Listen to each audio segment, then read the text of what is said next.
Tour de France 2021, 14ª etapa. Adoraria saber tocar um instrumento, mas eu não sei. Ai, é desse lado. Hã? Quem gosta, gosta. Quem não gosta, ok. Tour de... Etapa confusa. Etapa difícil de falar o que aconteceu, porque aconteceu tanta coisa. Essa é a altimetria do dia. 1, 2, 3, 4, 5 montanhas, 183 quilômetros. Essas são as camisas e os respectivos ciclistas. O Pogacar de amarelinho. O nosso Nairo Quintana, branco de pelotas vermelhas. Cavendish, tatuado, camisa verde. E o Vingegaard, camisa branca, que na verdade é do Pogacar. Vamos lá. Eu acho que quando eles colocam aí na classificação, é porque no começo do estágio eles colocam quem está vestindo a camisa para identificar durante a transmissão para os espectadores. Daí no final da etapa eles colocam quem tem o direito de usar a camisa, que no caso é o Pogacar. O Pogacar tem uma vantagem de 5 minutos em relação ao Vingegaard. Mas na largada é quem está largando com a respectiva camisa. Eu adoraria conseguir colocar tudo em ordem do que aconteceu hoje, mas é difícil porque tiveram muitas movimentações. Esses são os vencedores das etapas até então. Depois vocês dão uma olhada com cautela. O único atleta que venceu mais de uma etapa foi Cavendish. Esse foi um momento interessante, porque na etapa de ontem, o Pogacar trocou de camisa, a camisa do pódio, trocou a camisa amarela com a camisa verde. O Pogacar foi esperto, porque ele vai pegar várias camisas amarelas. E talvez a mais importante é quando você termina o Tour, no pódio do Tour, porque aquilo tem um valor especial. E o Pogacar foi esperto, porque nesse momento dessa foto, a camisa verde vale muito mais historicamente do que a camisa amarela. Eu estou falando essa camisa específica, a camisa que ele está segurando. Não o que significa, a camisa que ele está segurando. Por quê? Essa camisa foi o que o Cavendish usou no pódio na conquista da 34ª vitória. Então o Pogacar é esperto, fica esperto que se der alguma coisa der errado no Pogacar, que não vai dar, vamos torcer para que tudo dê certo na vida dele eternamente, mas quem sabe não pinta uma camisa verde do Cavendish no eBay para vender. Bom, enfim, começo da etapa. Ataques, mais fugas que eram neutralizadas. Foi muito difícil se estabelecer uma fuga. Eu fiquei atento com o Van Aert e o Colbrelli. Eu acho que o Colbrelli podia dar uma desencanada nos mantém o foco no sprint, mas o Colbrelli ele está se mostrando muito mais versátil do que pelo menos o conhecimento que eu tinha em relação a ele. Qual que é o problema de ser um super atleta como o Van Aert? Você passa a ser extremamente marcado, e marcado não quer dizer necessariamente ser neutralizado.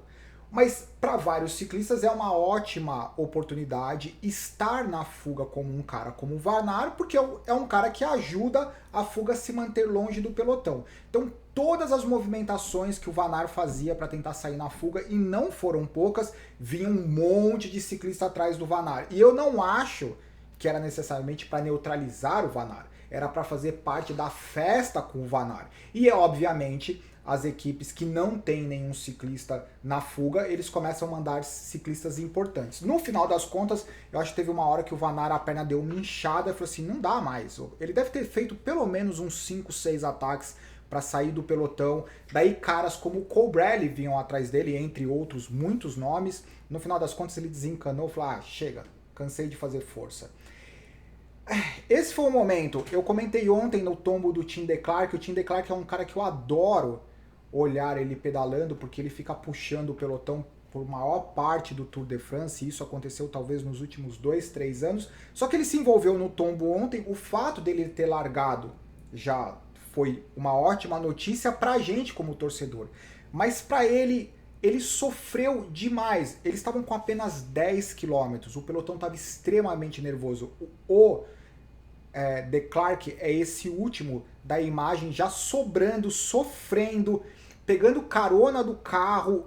Ele estava no limite, no gancho. Será que ele estava fazendo força? Será que ele estava sofrendo? Isso é o impacto de um tombo que não foi esteticamente, não foi tão grave, por exemplo, como o tombo do Roglic, o tombo do Peter Sagan. Então imagina a tolerância ao sofrimento que esses caras têm. O ciclismo ele tem uma característica muito particular em relação a todos os outros esportes. Em geral, os outros esportes, até mesmo no mundo da bike, o ciclismo de estrada, nas grandes voltas, eles tendem a não falar o que eles estão sentindo até o momento que eles abandonam a prova. E em todos os esportes, como que você vai na prova? Não, eu tô com uma dor no joelho, eu tô me sentindo mal, não sei o quê. Se você perguntar para um ciclista de estrada, tá tudo super bem. O cara tá todo ralado, com o joelho doendo, o cara não consegue nem sentar no selim. Daí na hora da entrevista, como que você tá? Tô tudo bem, para não demonstrar fraqueza, principalmente os caras da classificação geral. Tim de Klerk, acho que ele completou a etapa de hoje. Chris Froome sofrendo também, só o fato do Chris Froome ir ganhando ritmo ao longo das etapas já é uma ótima notícia. O Cavendish, ele deu uma entrevista falando para não desacreditar no Chris Froome, porque existe uma diferença entre os atletas esforçados, dedicados, que conseguem uma vitória ou algo especial. Existe uma diferença entre esses atletas e os atletas que já conquistaram muita coisa, como o Chris Froome, que é, nesse momento, no pelotão, o cara com o maior número de vitórias em Grand Tour. E mesmo assim, as pessoas insistem em desacreditar completamente. Algo que o Cavendish destaca é: ninguém consegue imaginar o que esses caras são capazes de fazer, principalmente dar a volta por cima, porque as pessoas que falam que eles não conseguem são pessoas que não conseguiram chegar onde eles chegaram. Então o que ele quis dizer é que as pessoas não têm ideia de como funciona a cabeça de um cara desse, porque as pessoas nunca chegaram aonde eles chegaram. Ou seja, pra mim, eu não tenho a mínima ideia do que ele é capaz. E eu só teria ideia se um dia eu tivesse conquistado 4 vezes o Tour de France, Volta à Espanha, Giro de Itália, para tentar ter ideia do quanto, o limiar de sofrimento, dedicação e etc. Enfim, é improvável, mas não é de se desconfiar que ele consiga fazer algo no futuro. Essa foi uma das muitas movimentações que aconteceram ao longo dos quilômetros, até o Vincenzo Nibali apareceu, continuavam a acontecer quebras, os quilômetros diminuindo, e esse era o pelotão. Eu fiz esse print porque tava todo mundo comendo e o Pogacar, não quero comer. E daí eu fiz esse print porque eu fiquei imaginando, eu falei assim, se ele tiver uma fraqueza lá na frente, foi porque esse momento que, tipo, todo mundo comendo, e aí, Pogacar, você quer? Não. Eu visto o amarelo não precisa se alimentar. O alimento do amarelo é o sol, que nem o girassol. Estevito Chaves na fuga, coisa linda, Estevito, mas não foi o dia dele, mas de qualquer forma tinha essa fuga. Michael Woods, Bauke Mollema, Cattaneo, Conrad, Martin. O Martin, ele era o único cara da classificação geral que estava nessa movimentação. Só que aconteceram tantas movimentações ao longo da etapa que eu não imaginei que essa movimentação do Martin ia se consolidar. E eu estava errado, porque os caras conseguiram se manter longe do pelotão. Por que eu acho que se mantiveram longe do pelotão? Porque o Martin, que está ameaçando a classificação geral, ele começou a se destacar. E a UAE tá certinha. Não é porque eu tô com camisa amarela que eu vou neutralizar o cara. Problema de vocês, problema do Vingegaard, Rigoberto Urán e etc. Se vocês não estão preocupados que o cara tá diminuindo a vantagem em relação a vocês, que é de 30 a 40 segundos, eu vou estar preocupado com 5 minutos de vantagem, eu quero mais que ele vá pra frente. Entendeu? Então a UAE, ela tá dando um show dessas estratégias subliminares, porque se fosse qualquer outra equipe, não, o cara está ameaçando a classificação geral, mesmo que seja 10 minutos de vantagem, lá vai a equipe fazer força o dia inteiro. A UAE, tipo, o Martin tá lá na fuga. Tá bom, deixa ele na fuga. Mas ele vai diminuir o tempo da camisa amarela. Tá bom, mas ele vai empurrar o segundo, o terceiro, o quarto para baixo da classificação geral. Ufa, me empolguei nessa, hein? Pelotão foi passando, a UAE na frente. Meu, os ciclistas da UAE, eles devem estar sofrendo. Os caras não estão acostumados, meu, a ficar o dia inteiro na frente do pelotão. A sorte deles é que eles estão sendo super inteligentes e eles não estão torcendo o cabo. Mesmo assim, todo dia na frente do pelotão, a perna vai pesando. Essa foi o Michael Woods, que ele estava lutando pela pontuação de Rei da Montanha, mas obviamente ele teria a característica para lutar pela vitória da etapa, mesmo porque ele é o capitão da Israel Startup Nation. Eu acho que as expectativas sobre ele eram muito maior do que ele está conseguindo entregar. Esse é o Estevito, eu dei tudo quanto é print no Estevito. Eu falei, vamos Estevito, vamos ajudar. Estevito foi o primeiro cara no ciclismo World Tour que trouxe a galera, trouxe o pelotão, trouxe o torcedor para perto do ônibus. Para todo mundo que já foi assistir uma grande volta, é tudo muito sério, é tudo muito protocolo. Entendeu? O Estevito, ele foi o primeiro cara, talvez não foi nem ele, a torcida colombiana, tipo, batuque e berra, e daí o Estevito aparecia no ônibus, levantava o braço.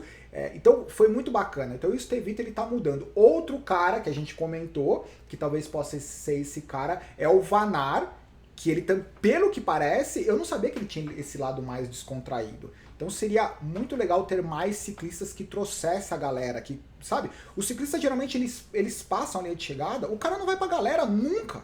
Nunca. Quando vai aparecer um ciclista que vai pular ali o alambrado do sprint e vai... Quando? Se o cara fizer isso, meu, vamos deixar o cara pelado. Porque você imagina o cara pular ali...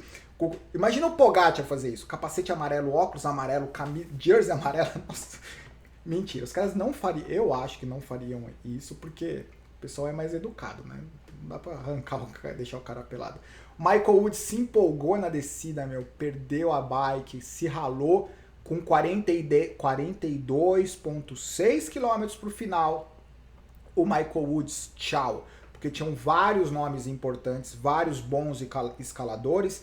E já queimando a largada ou a chegada, na chegada o Bauke Mollema disse que a fuga não trabalhava bem, tinham vários ciclistas com características diferentes e fortes, alguns melhores no sprint, outros melhores na subida, e ele falou assim, tchau, eu sei que eu consigo controlar meu ritmo, com 42 km, ele deu tchau, foi curtir o visual que era simplesmente incrível, cruzou a linha de chegada em primeiro, e esse foi o resultado. Tem alguns prints adicionais, tá?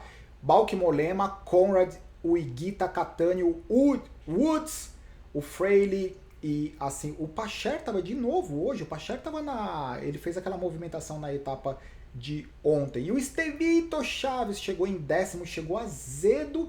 Esse foi o sprintzinho do Higuita e o Conrad para disputar a segunda colocação. Esse foi o Estevito Chaves chegando envergado com o Martin. O Martin deu uma bagunçada na classificação geral. Esse foi o grupeto, não o grupetinho, esse foi o grupeto que chegou atrás.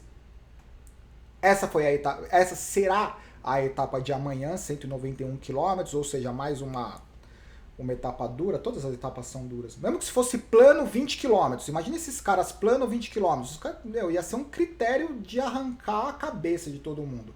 Michael Woods, ele, apesar do tombo, ele conseguiu o que aparentemente ele queria, ele empurrou o Nairo para baixo, então o Nairo ficou ainda mais baixo do que ele é e assumiu a camisa branca de pelotas vermelhas, e esse foi o grupeto mesmo, o último grupo a cruzar a linha de chegada, incluindo o Mark Cavendish com 24 minutos? Com 24 minutos a 23 minutos do tempo de corte, pelo que eu estou entendendo ali. Então os caras chegaram com mais do que tempo suficiente. E esses são os caras que têm o direito de usar a camisa. Pogacar amarelo, Michael Woods branco, pelota vermelha, o Cavendish verde e o Pogacar e o irmão gêmeos do Pogacar de camisa branca. Essa é a classificação geral. O que aconteceu com a classificação geral? O Pogacar assume a classificação geral, é boa. Ele assumiu a classificação geral, não nesse momento, mas ele assumiu a classificação geral, ele continua em primeiro com o Martin a 4 minutos. E daí o que ele fez? Ele pegou e empurrou a galera para baixo. Rigoberto Urán, Vingegaard, Carapaz, Ben O'Connor, Kelderman, Lutsenko.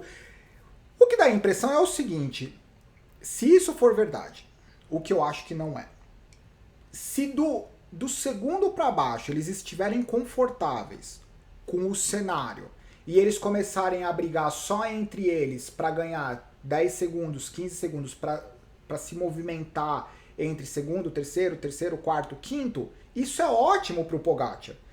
Ou seja, se esses ciclistas, Martin, Urán, Vingegaard, Carapaz, Ben O'Connor, o Kelderman, o Lutsenko, o Enrico Mas, se eles ficarem confortáveis só em fazer ataque nos últimos quilômetros, que representam um ganho de tempo muito pequeno, se eles não tiverem preocupados em fazer nada muito extraordinário, pro Pogacar é uma situação super confortável. Porque eles vão se movimentando entre eles, né? Fica tipo uma areia movediça, cada hora um tá mais alto, e o Pogacar é o único que tá fora da areia. Tá numa plataforma aqui, 4 minutos acima, entendeu? E tem uns caras lá embaixo tentando, um briga um pouquinho, ganha 5 segundos, perde 10 segundos e etc. Se realmente ninguém focar na camisa amarela, se começar a acontecer esse conforto de que o Pogacar já ganhou, os caras estão ferrados. Quem que conseguiria fazer alguma coisa ali nesse sentido de fazer uma fuga extremamente longa para tentar chegar perto da camisa amarela? O Carapaz, mas... Bom, enfim, em teoria o Carapaz, talvez o Enrico Mas, se o Enrico Mas tivesse, se a Movistar acordar num dia inspirada e tentar fazer alguma coisa, se a Movistar fizer uma movimentação, com certeza eles conseguem abrir um gap do camisa amarela. O problema é se eles vão conseguir não explodir o motor, inclusive deles, antes de passar a linha de chegada. Porque que eles têm qualidade para abrir gap de qualquer equipe, eles têm. Mas o problema é que antes de cruzar a linha de chegada, explode o motor de todo mundo e eles não cruzam a linha de chegada, eles não concluem o gap. Então, o Vingegaard, o único cara que pode dar uma louca, imagina só eles pegarem, fazerem uma movimentação e falar pro Van Aert, leva o Vingegaard. O Van Aert é um cara ideal para levar o Vingegaard, porque o Van Aert é maior, mais alto, né? Ele oferece um pouco mais de proteção, um pouco mais de vácuo pro Vingegaard. Se eles conseguirem colocar mais um cara da Jumbo-Visma, ia ser lindo. Então, na verdade, eu não acho que o Urán é um cara mais estratégico, eu não acho que o Carapaz, o Ben O'Connor ou o Vingegaard são os dois caras que eu acho que eles poderiam tentar mirar a camisa amarela e não o pódio. Acho que é isso, um abraço, tchau.